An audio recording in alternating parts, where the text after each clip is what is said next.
Okay, welcome back to our next portion. I have on the board here what we're looking at in our handout. We have two definitions of philosophy. How to think, which is called analytic, and what to think, which is called speculative. And how long has this been in operation, this side over here? How long have philosophers been busy with this side? 2,500 years. Yeah, about 2,500 years in terms of recorded history. We've had a focus on what is true, what is real, what is good, what is beautiful. Thinking about thoughts, concepts. But the last, how long? Over here? 100 years. About 100 years now, there's been a tremendous focus on thinking how to think. Thinking about thinking. Not what to think, but how to think. Now, which one of these is better? The old one. How to think. What to think. Is there a right or a wrong way here? We need both. Yeah, we need both. Both are good. But what if a person didn't know how to think, but somehow they found the right thing to think about? Would that be okay? Yeah. If they stumbled upon the right thing to think about.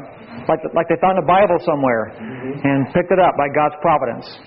They might not know how to think, but they would know fairly quickly what to think, at least in theory. But what if a person didn't have that and only had that? Or they spent their career, or they read only books about how to think and never read books about that or never thought about that, but focused on that, whether as a professor or as a student. Is that okay? No. This would be the same as studying how to use a hammer, but never using a hammer.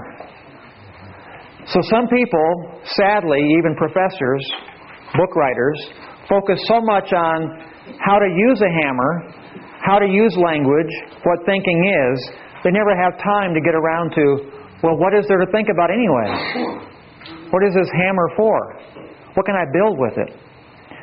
So, a lot of it is like a person who is, again, gazing at their navel and trying to figure out what a navel is, how a navel works, and don't look at the whole, what is the body, and then they don't look up, where did this body come from, who made me, who's the navel maker, who made language, who gave man the ability to speak and to think.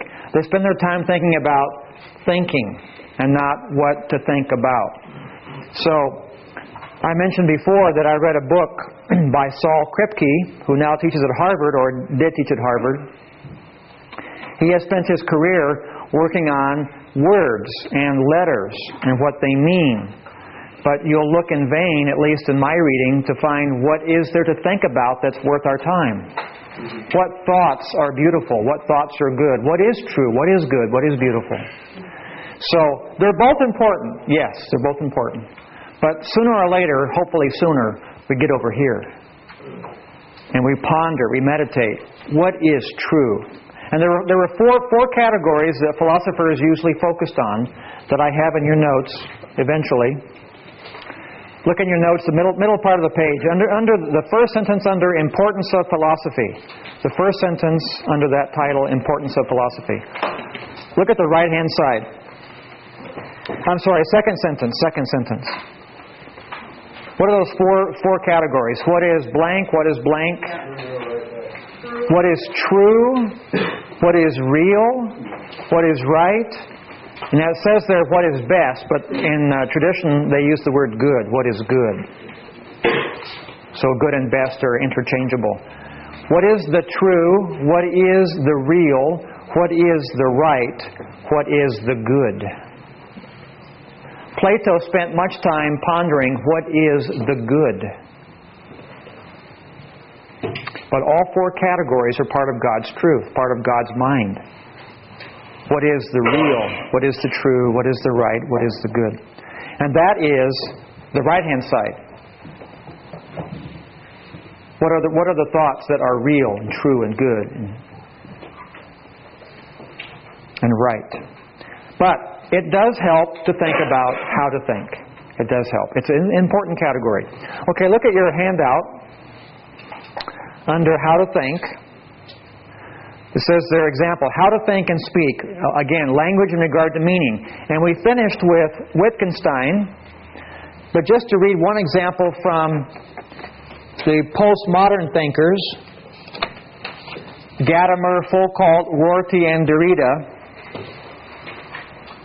Just to pick a few highlights, or lowlights, if you will, from those four men on page 1F.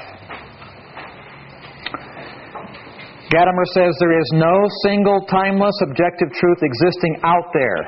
So there's no objective truth waiting to be found.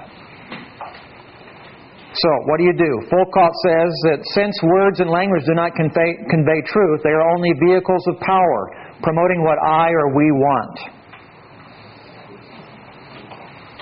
Rorty says, second sentence, the best that we can do is resort to community pragmatism, what works best or what means something to our community or our church. So everybody is trying their best to find what it means for them, not what Paul means or what Matthew means or what a biblical writer means, or what anybody means for that matter. And Derrida says that philosophy itself is a kind of writing or language and subject to the same limitations and games. Borrowing from Wittgenstein, language is a game and we make the rules, we give the meanings, we play the game the way we think best or for our community. And that's where things are today in philosophy.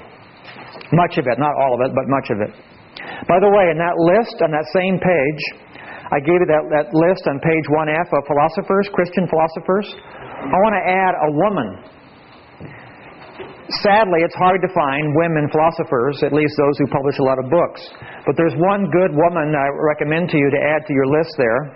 Which page? 1F. From yesterday, page 1F, the list of Christian philosophers. Please add the woman's name, Nancy Pearcey. Nancy Pearcey, P-E-A-R-C-E-Y, I believe. P-E-A-R-C-E-Y, I think that's the spelling. Nancy Pearcey. So at least you have one woman there to read it instead of all those men, instead of only men. But it is a male-dominated field, at least in tradition. So ladies, if you take the challenge, maybe you can be writing some books on philosophy or theology or whatever has been a male-dominated category. You can pave the way for more women writers. Okay, look on your box again on page 2A. Here are 3 laws of how to think. And these are old laws, time-tested laws. I'm sure that you'll find them familiar. Not the names, perhaps, but I'm sure you'll understand the principles. See, these are well-known laws, and they're so sturdy that they are called laws. Law of identity, law of non-contradiction. Contra period means contradiction. And law of excluded middle. These are philosophical laws, and they're very simple, very basic, and they are true. Law of identity says simply, P equals P. That's not complicated, is it? But you know, it's amazing how often people don't understand, or at least practice, P equals P. For example, we would say that God equals God, not man.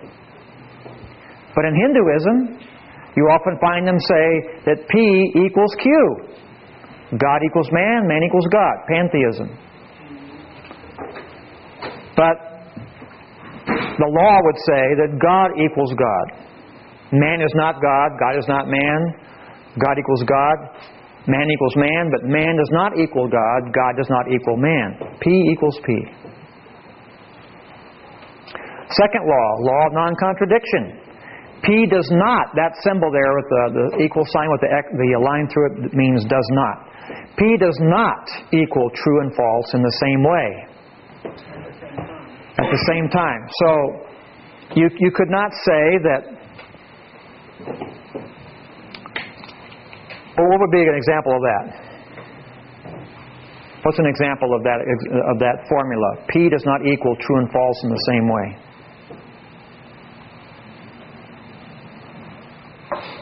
you're not here and there at the same time. Okay, I cannot be here and somewhere else at the same time in the same way. So, a thing cannot be both true and false in the same way at the same time. Third law, law of excluded middle. P equals true or false. Only one can be the right answer. So, for example, God, or Yahweh is God, or what else? What's the alternative? Either Yahweh is God, or Yahweh is not God. Only one is right. Either Yahweh, the God of the Bible, is the true God, the God of Israel, or the God of Israel is not the true God. Now, I was in a taxi with a Filipino taxi driver in Manila, and I had a conversation which illustrates how he was breaking the law of excluded middle. He said that he prays, we had this discussion before, he prays to Mary. So I looked at the passage with him in the taxi in 1 Timothy about Jesus being the only mediator. I said, how many people can be an only? It says there, one mediator. How many can be one? One can be one. Okay, he got that right. He got the first law of identity. One equals one.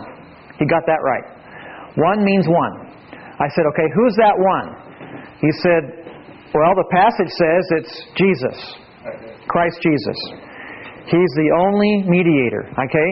So I said, if Christ is the only mediator, then who's not the mediator? He said, well, it wouldn't be Mary. So I said, okay, from now on, now that you know this, who are you going to pray to next time? He said, Jesus and Mary. I went over it again. I went over it 3 times, and he kept saying at the end, yeah, Jesus and Mary is my answer. Even though he said, yeah, that's right, it says only one. Jesus is the one, not Mary. You know what his excuse was? He said, it's a mystery. I said, well, you're contradicting yourself. He says, no, it's a mystery. So I had an example for him I thought of later. I wish I had thought of it then. I went home and thought about how I would respond to that. I thought, perfect solution. If I could arrange things, I would have him show up with his taxi, get out of his taxi to get his pay for the day, and I would practice the contradiction he did to me. I would say, okay, you worked hard today. Here's your money. And here it's not. Here it is, and here it's not. And he would say, oh, I want my money. I would say, I gave it to you, took it away. He says, I want you to give it to me only. I said, no, they're both true. It's a mystery.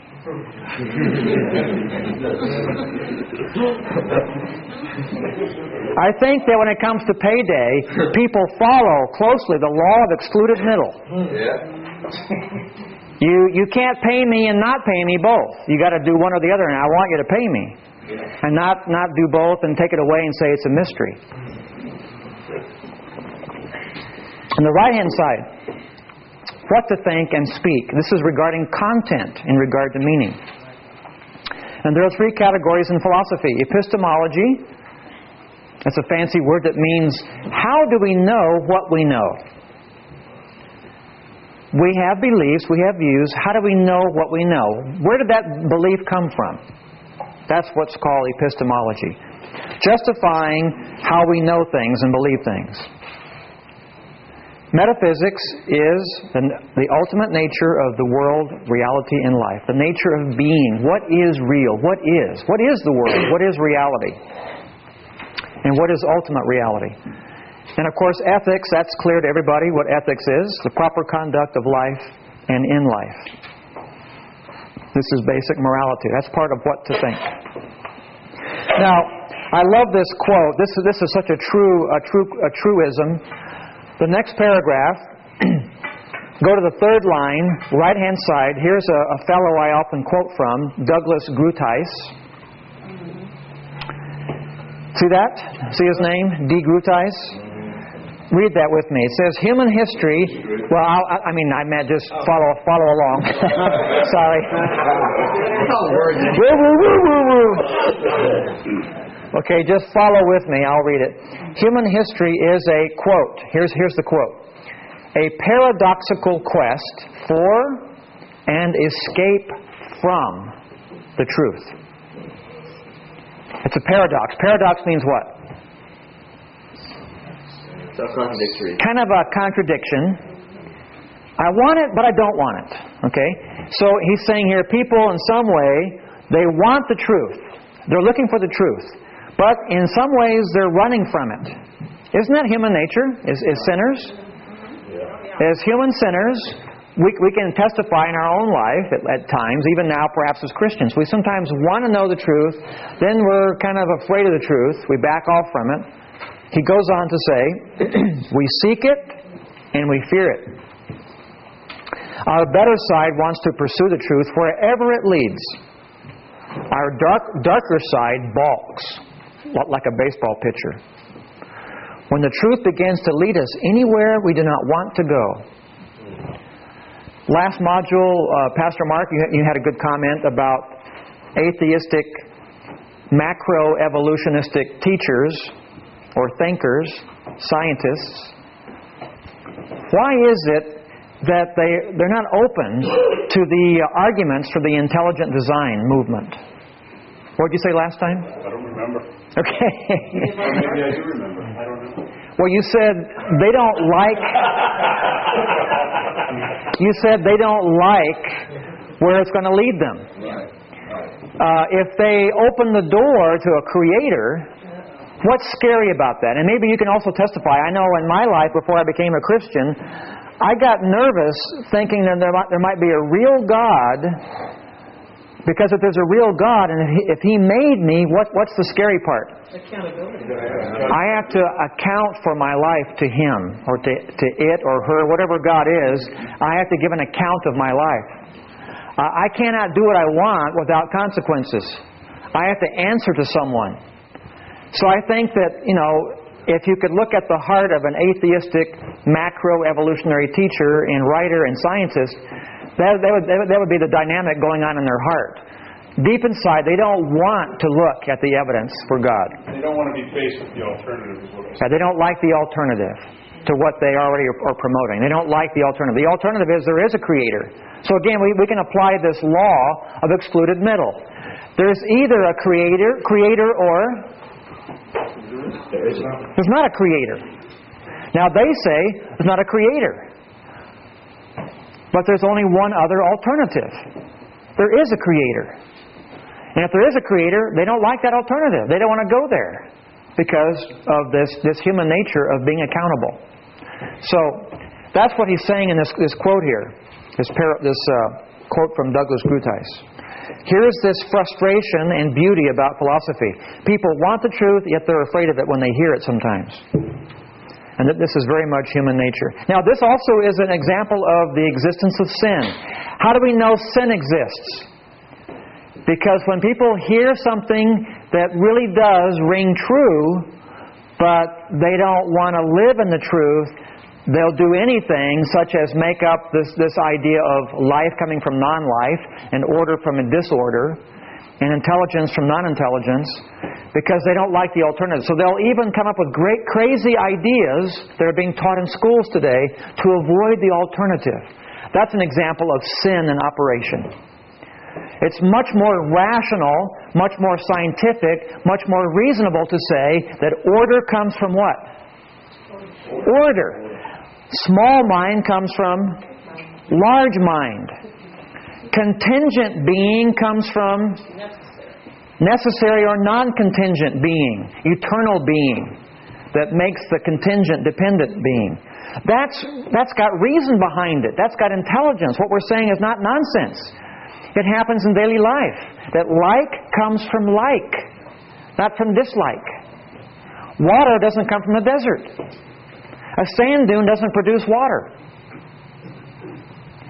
But that would be the equivalent of the macroevolutionary statement. That somehow sand all of a sudden gave water. And you can't demonstrate it in a laboratory. It's nonsensical. But they don't like the alternative. So that's sin in operation. And it's not rational. It's not logical.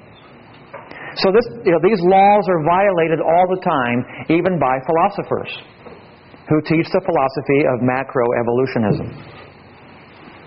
Okay, so this quote by Douglas is very, very on the mark. It does capture much of human nature. Now, look up for a minute. Don't look at your notes. There's a famous quote from Socrates, and I want to give you an example, but it's in your notes, but don't look at your notes for a minute. What is one of Socrates' most famous quotes about our life? Unexamined mind, unexamined life is not worth living. The unexamined life Is not worth living. is not worth living. The unexamined life is not worth living. Can you use different words to make it clearer what that means? Someone?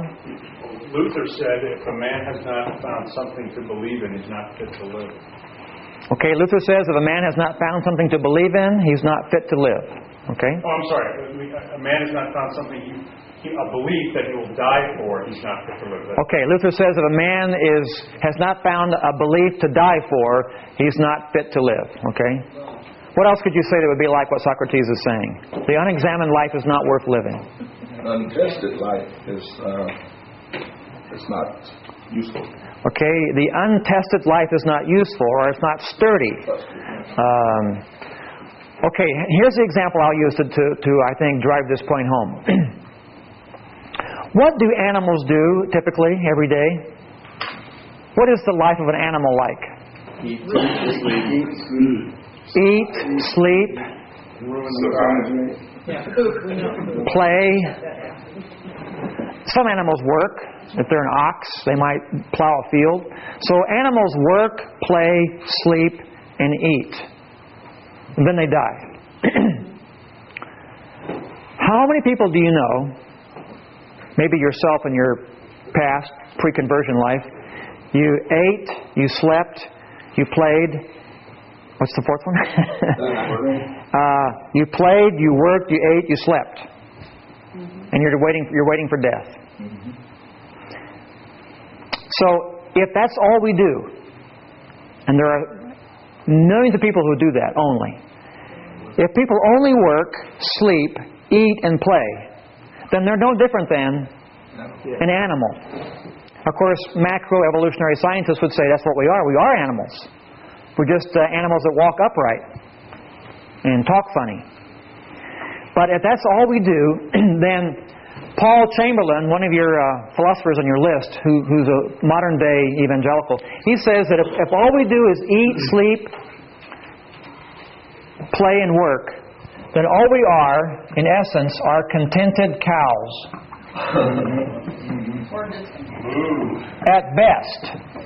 Some of us are discontented cows, but if we play enough, watch enough football, we might end up being contented cows.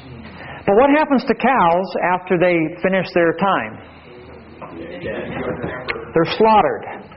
Okay? So they're just eating grass, playing around now and then, waiting for the slaughter. Isn't that how human life is without Christ?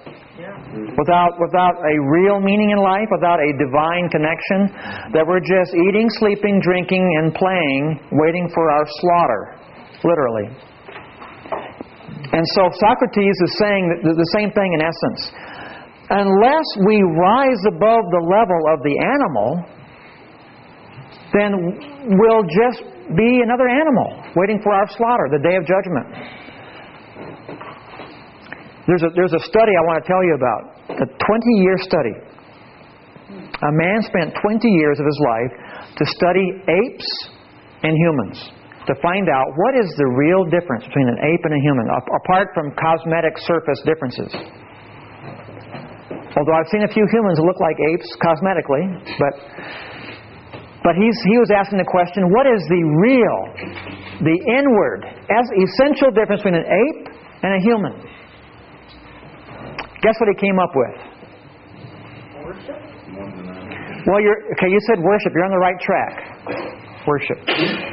It's a very old answer, but he found the answer scientifically. You're doing different tests. Reason. The word he used was consciousness. He said this scientist was saying that and if I could borrow this language here, that we are no better than contented cows. We are no different than contented cows, except for one key area, he said, was consciousness.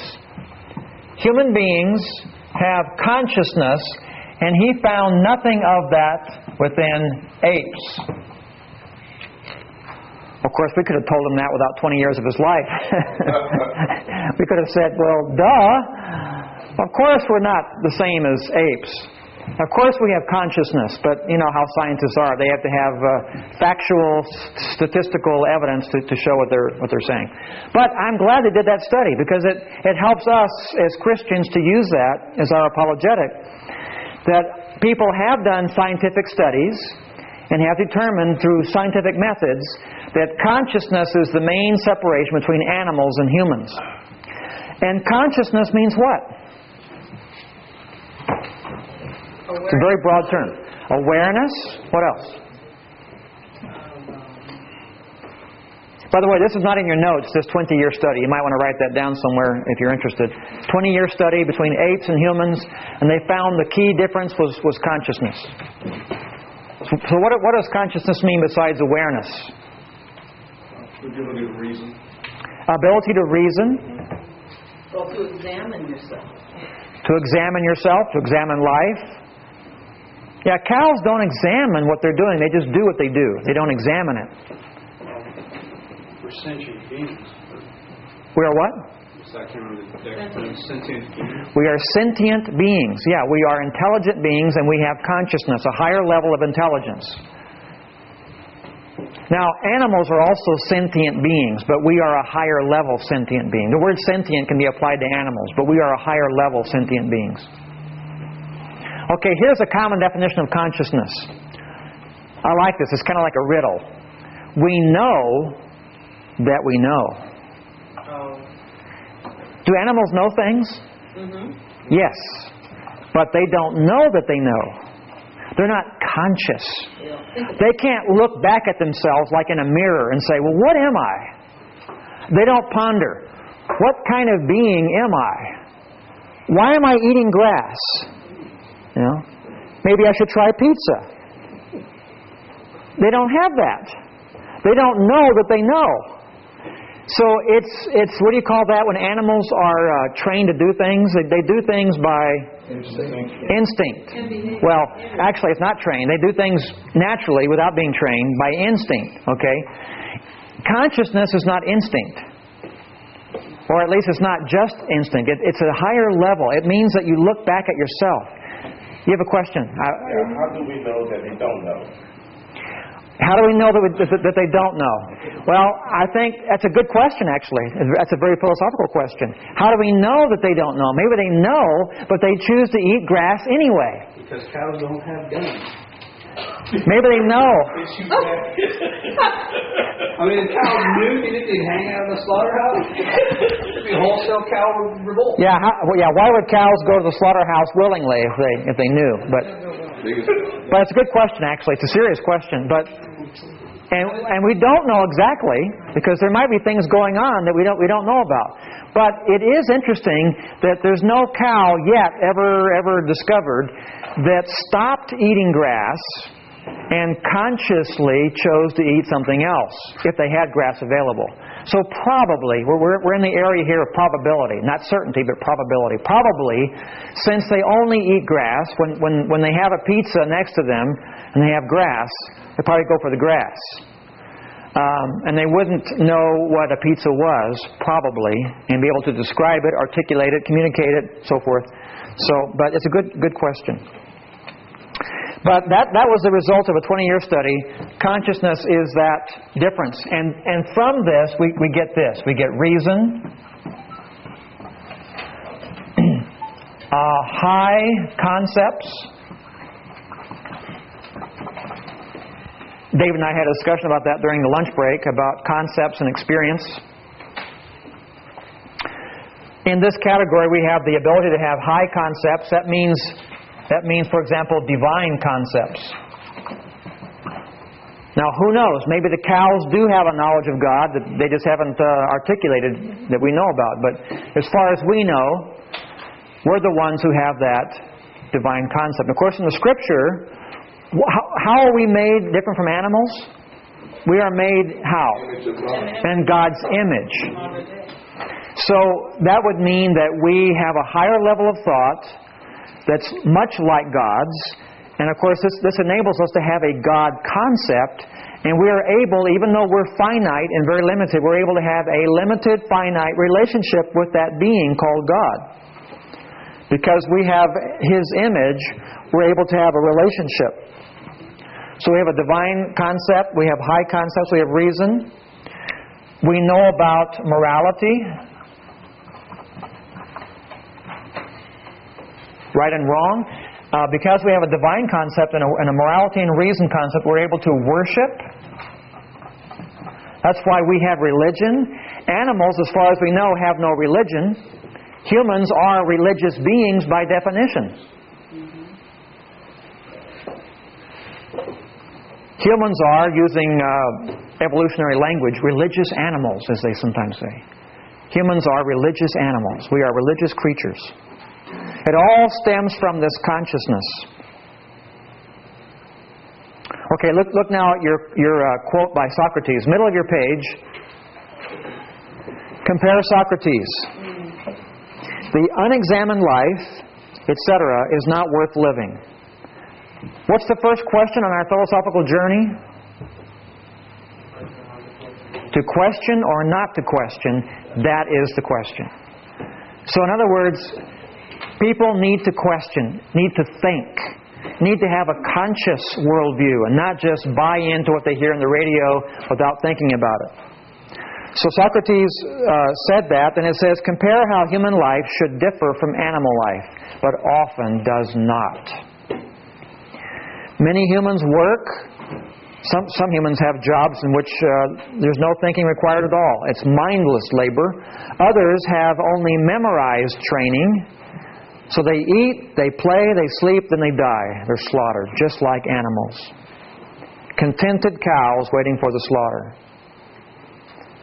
Now, it doesn't mention the 20-year study here, but it does say in the next line, a main difference between humans and animals is consciousness. Therefore, practice the difference.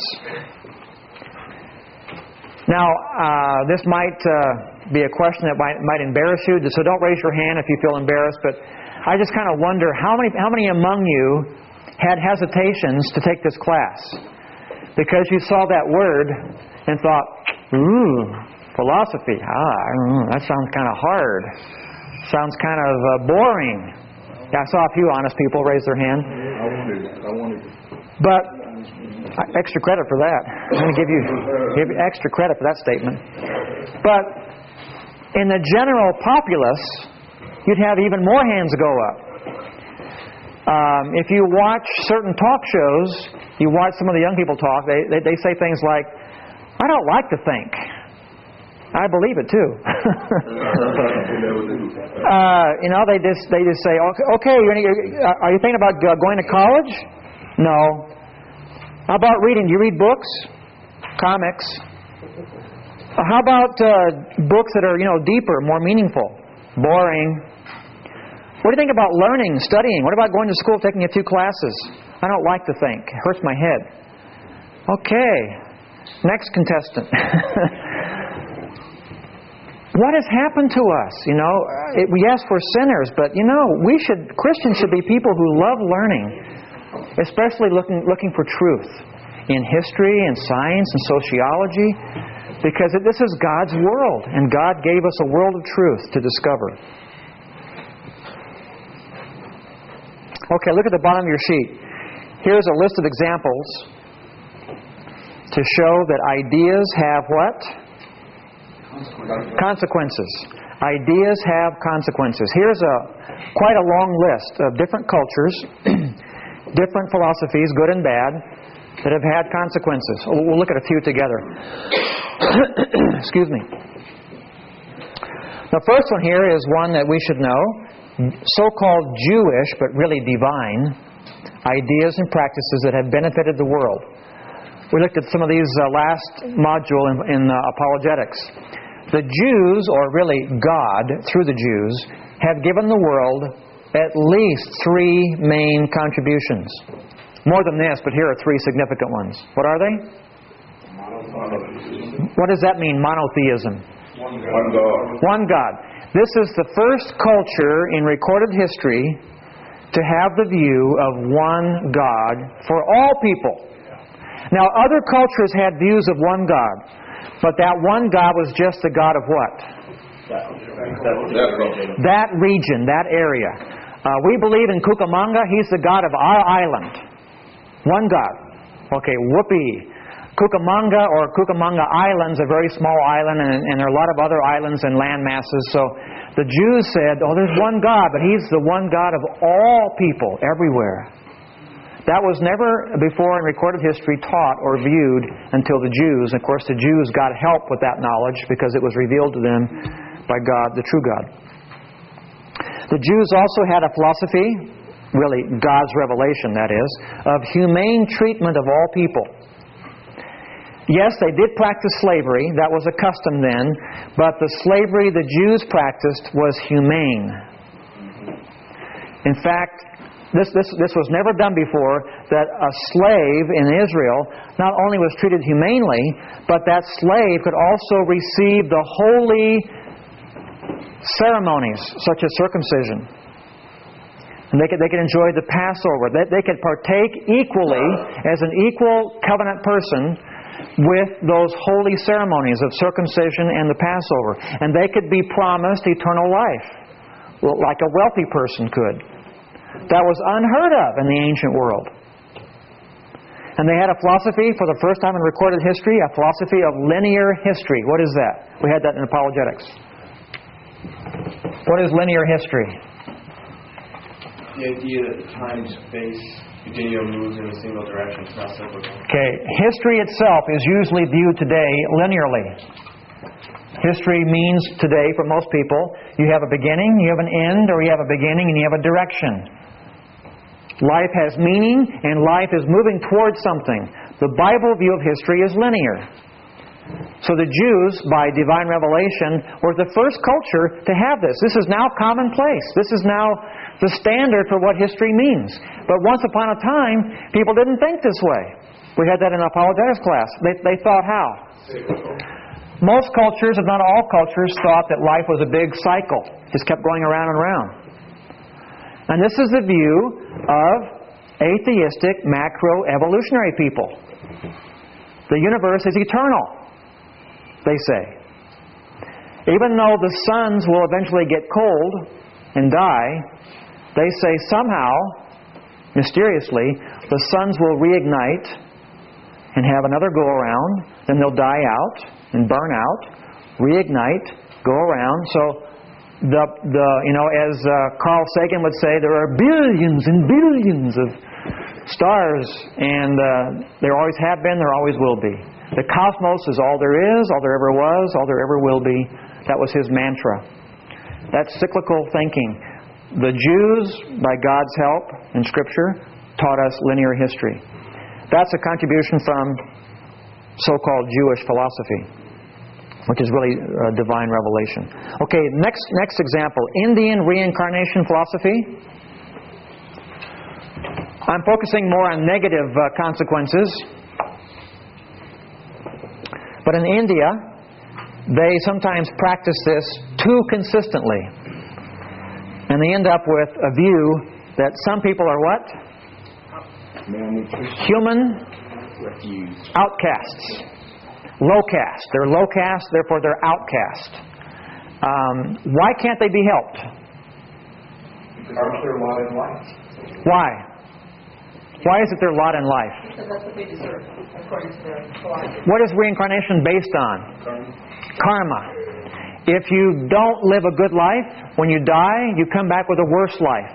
And it's wrong to help them because they have to live out their bad karma. So they're not only down and out, they should be down and out, and you shouldn't help them become not down and out. If you do, you'll upset their karma. They're working out their karma and paying for what they did. So actually it's a perpetuating, depressing cycle of putting people into these low categories and keeping them there. and saying you deserve it because your former life you must have done something, so you deserve what you got, live with it. And there's no compassion. That's the negative consequence of a philosophy. What about China? This has been going on for centuries. It's still going on today, but not as bad as before, but it's still going on. Chinese male preference philosophy. What does that mean, male preference? Female to God. Yeah, Chinese thinking, the mindset of Chinese in tradition has been males are better than females. Which is also a Jewish, not God, but a human sinful Jewish thinking. In Jewish culture, they had the same idea as sinners, that males were better than females. And they would often say prayers, Jewish prayers. Oh Lord, thank you. Thank you that you made me a man, not a woman. I sometimes pray, thank you for making women. Like my wife. That's a good prayer. I said wife. Notice that. Okay. My wife, Lori. But Jews, sinful Jews, and sinful Chinese, in fact, many cultures have had a preference. In many cases, males are more important than females. So what happened to the female babies in China in history, in tradition? They were put out under a bush, left to die. Why? Because of a philosophy. Ideas have consequences. And they still do it. They still do it, to some degree.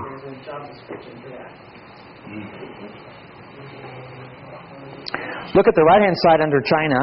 We discussed this yesterday, the yin-yang. If life is yin-yang and cyclical, yin-yang, you have yin now, yang then, yin-yang, or it's all at the same time, yin and yang at the same time, then when trouble happens, when evil happens, if a person's consistent, what should they do? If a person consistently follows yin-yang philosophy, when so-called bad things happen, yin things happen, what should they do? Nothing. Really nothing. Because all things are a balance of good and evil, and you'll have good come back again. It's a cycle. Just wait a while. Relax. Don't worry about it. So it leads to passivity. Just relax. Well, life is yin-yang. In the Philippines, they have this view called the wheel of life, or the wheel of fate. The wheel of fate. If you have a bad day, just wait. It'll spin around and be a good day. So don't worry about fixing things or improving things. Just relax. It's kind of a yin-yang attitude. Kind of a fatalism. Now, on the positive side, look under the Greek naturalistic philosophy. We looked at those yesterday. On the positive side, what has the world received from them? That's good. Science and mathematics. Now, why is science the product of philosophy? It involves method. Okay, science involves method. What else? Such as thought. What does science need to exist? You can't have science unless the universe has something. Order. What were you saying? No, the order of study of it. Did you say order, though? Okay. You have to have order, organization. You have to have structure. Things have to be lined up in a consistent way. Without order or structure, you can't have science. Because what does science do as a norm? In the laboratory. What do people do in the laboratories? Yes. They test things to see if they'll happen the same way each time. Does gravity... Well, let's test it. Well, that could be just luck. Let's try it again. Wow, it happens every time. It's consistent. It's orderly. It always has the same result, at least typically. That must be a scientific law. Well, how does that show philosophy? Where does order come from? Mind. Intelligence. Mind. Order comes from intelligence. And intelligence eventually goes back to God. So you can't have science without God. And yet, what do scientists say today? Most scientists? There's no God. That's not scientific, nor is it rational. But philosophy did give us science, which has been good in many ways, and mathematics. Why is mathematics philosophical? I asked before, where are numbers? The concepts. Can you see numbers? Okay, they're concepts, mental concepts, numbers. It's a very intellectual concept, numbers. Someone else said something earlier about mathematics? There's order, was it? Okay. Mathematics has order, consistency, or not always. Quantum physics sometimes gets kind of mystical, which is okay, because life does have mystery. But it also has order and consistency. String theory. Okay, look under the American part. American redefinition of womb entity. You like my fancy language?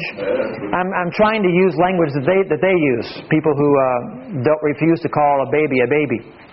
Womb entity. Now here's where we play Wittgenstein word games. Okay, here's an example of Wittgenstein in action. We had friends, atheistic friends in Phoenix. She was pregnant. And we said, what are you going to call your baby? And they said, oh, don't say baby. We said, why not? Well, this thing I'm going to have is still inside me, so it's not a baby yet. It's not a human. It's a fetus. Which is a human baby. Of course, yeah. And in most dictionaries, fetus is human baby. But her definition for fetus was thing. It's a womb entity. A womb thing. So, as long as this thing is in her stomach, they didn't talk about names because names belong to people. And this is a womb entity. So, you see, she's playing word games. She's making up her own meaning, and she's redefining what a thing is. Now, why do you think this is going on in America today? Religious choice. It moves away from reality. Like if a doctor works in a hospital and does abortions, which is easier to live with your conscience? Killing a womb thing or a human? A womb thing. If you can convince your mind that you're killing a womb thing, an entity, you can sleep better. If you think, oh, maybe I killed a human being who has mind, emotion, will, like I do. What am I doing with my life? You know, they don't want to go there. Again, they're afraid of the alternative. Mm-hmm. So they change the meaning. They follow Wittgenstein and Rorty and Derrida. They say, well, I'll just give it my own meaning. It's a womb thing. That's okay. Now I can go to work and have a good day. Killing womb things. This is all a philosophy of redefining things. Look at the next line under American. American practical materialism philosophy. Practical materialism philosophy. I mentioned this in apologetics. This is one of my pulpits that I preach from time to time. America focuses on the underlying. Physical harm only as illegal. Not solical harm or soul harm. I think we, as Christians, need to have an impact in this area. I really think this is a very practical thing and a serious thing that we can help with our country and our churches to influence America or at least our neighborhoods. Here we have a bullet. We'll compare a bullet, which hurts the physical body.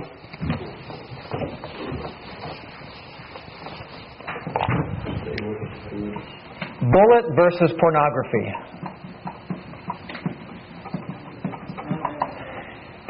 Now, a bullet hurts the body.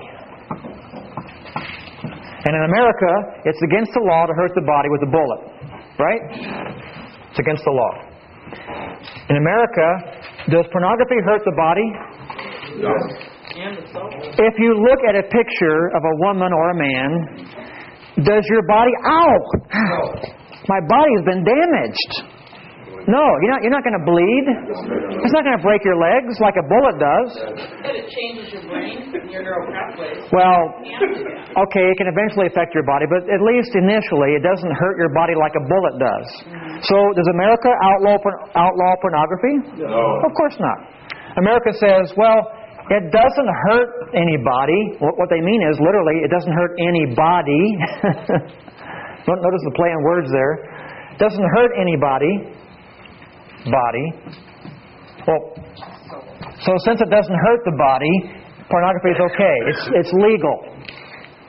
Now, in reality, which harms society more? Which does more long-lasting destruction? A bullet, which can be taken out and the wound can be healed, or pornography, which is more damaging to the culture in the long run?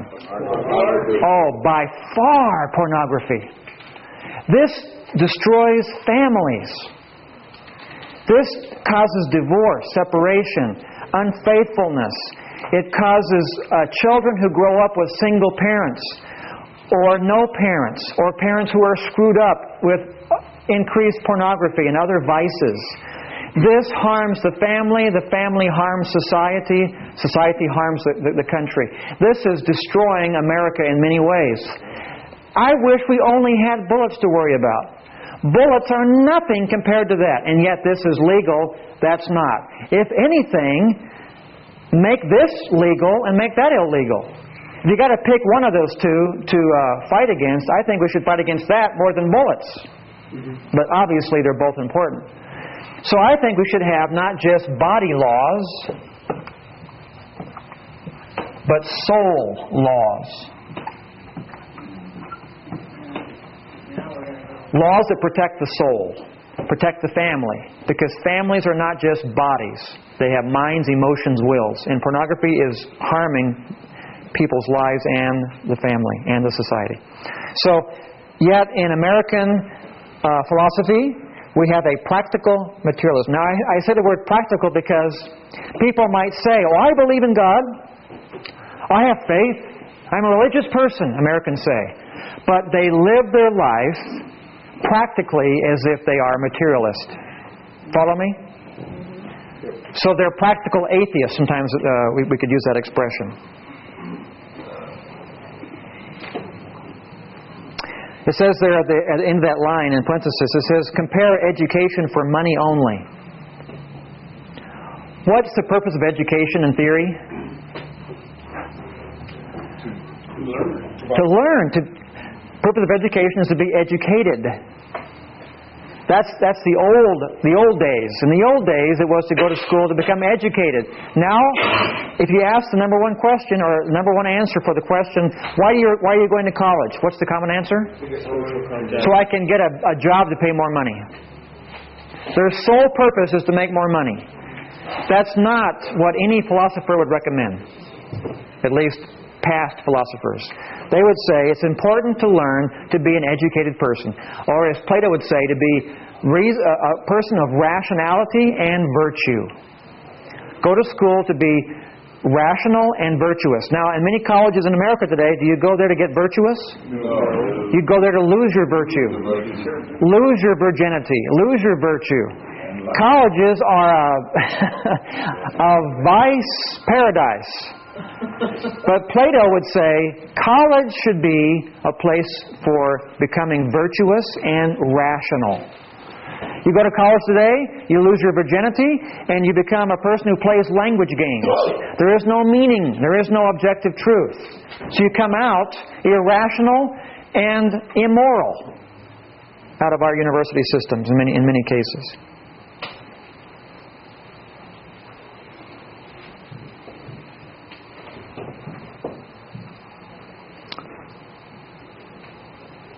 Another good example would be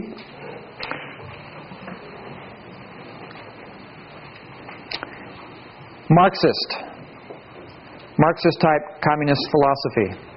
In your notes from yesterday, it says that Marx said that philosophy is not to learn about the world, but to, can you guess? Change the world. Now, I like his view to some degree, because Marx had no patience for people who look at philosophy just to have fun, to know what people think, but they don't have their own worldview. They don't live out their worldview. They don't try to have a worldview impact on the world. They just like to be educated and go on game shows like on TV, on Jeopardy, and be smart. Marx had no patience for people like that, and I think rightly so. What Marx wanted to do was change the world. Unfortunately, he had a very materialistic view of the world. It says there, Marxist type communistic philosophy, a totalitarian governmental communism. And it was ruled by, if you look at the notes, he was fueled by materialism and pragmatism. What works is what's right, and what is true are material objects. Materialism is all that really exists. So people are to be used in the communist system. We are all like pegs or spokes on a wheel to be used to make the society go forward. So we're all cogs in a wheel because we're just materialistic particles of a society. And his view was what works or what changes things is what's valuable. In pragmatism, if you look at the next line or next couple of lines, Peirce-type pragmatic philosophy. What works is what's right. Can you think of a crime that works regarding money? It works very well. If you want money, if you apply pragmatism, what works is right.